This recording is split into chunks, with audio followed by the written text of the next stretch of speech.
El bautismo es el siguiente paso para llegar a ser un discípulo. ¿Por qué el bautismo? ¿No era un asunto que practicaban en su cultura en aquel entonces solamente? El bautismo se descuida en muchas iglesias hoy en día. Vivimos en una cultura individualista, en la que a menudo se pierde el sentido de comunidad. La identificación con un grupo, aunque es muy necesaria en nuestras vidas, a menudo se coloca en segundo lugar, distante de nuestras preocupaciones, necesidades y aspiraciones individuales. Pero, ¿qué tiene que ver el bautismo con el Evangelio? Además, ¿qué tiene que ver con el concepto de comunidad? En este devocional, meditaremos en Mateo 28, versículos del 16 al 20.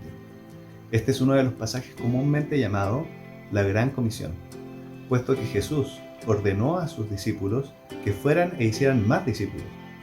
Él les dijo, en esencia, cómo hacerlo, y una parte de su instrucción incluía el bautismo. Examinemos este tema y tratemos de entender cuál es la importancia de este concepto. ¿Cómo iban ellos a ser discípulos? ¿Cuáles eran los pasos que debían seguir? La estructura gramatical de esta comisión es muy importante. El mandato específico es hacer discípulos. Las otras tres partes apoyan el mandato, son participios: yendo, bautizando y enseñando. Por lo tanto, había tres cosas que los discípulos debían realizar para ser discípulos de Jesucristo. Primero, debían ir a las naciones. Tenían que llevarles el mensaje del Evangelio. Segundo, ellos tenían que bautizar a los que creían.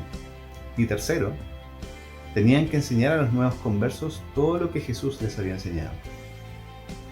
¿Por qué era tan importante el bautismo? El bautismo, entonces, es el segundo de tres pasos. ¿Qué es exactamente el bautismo? La palabra en griego significa literalmente sumergir, meterse en agua. El bautismo era la práctica de sumergir a un individuo en agua. Era simbólico. Simbolizaba el convertirse en seguidor de un maestro o de la enseñanza que él proclamaba. Segundo, simbolizaba identificarse con un nuevo estilo de vida, con nueva gente. Por ejemplo, cuando Cornelio, el centurión romano, se convirtió al cristianismo, fue bautizado. La práctica de llegar a ser un discípulo de Jesús, según lo ordenado por Jesús, incluía creer, ser bautizado y luego ser enseñado. Esta era la práctica de las iglesias primitivas.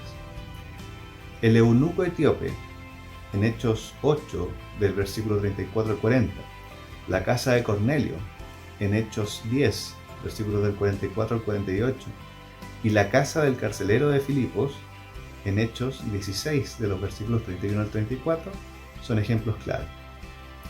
Esta práctica simbolizaba dos cosas. Primero, el que era bautizado se identificaba públicamente con Jesucristo y su mensaje. Él lo creía. Ser sumergido en agua y ser sacado del agua representaba la muerte, sepultura y resurrección de Cristo. Él estaba siendo resucitado a una nueva vida. Segundo, él se estaba identificando con la nueva comunidad, cuando salía del agua y abrazaba a quienes lo esperaban. Él era parte de una nueva familia, una nueva comunidad de creyentes. El bautismo era esencial porque reforzaba la decisión de confiar en la persona y en la obra de Jesucristo y permitía identificarse públicamente con su nueva comunidad de creyentes, la iglesia. El nuevo converso era entonces recibido en una comunidad de la iglesia local. Llegar a ser un discípulo de Jesucristo significa primero en creer en la persona y obra de Jesucristo, el Evangelio, ser bautizado públicamente identificándose con Jesús y su mensaje y unirse a la comunidad de fe. Y finalmente, recibir las instrucciones que Jesús enseñó a los discípulos.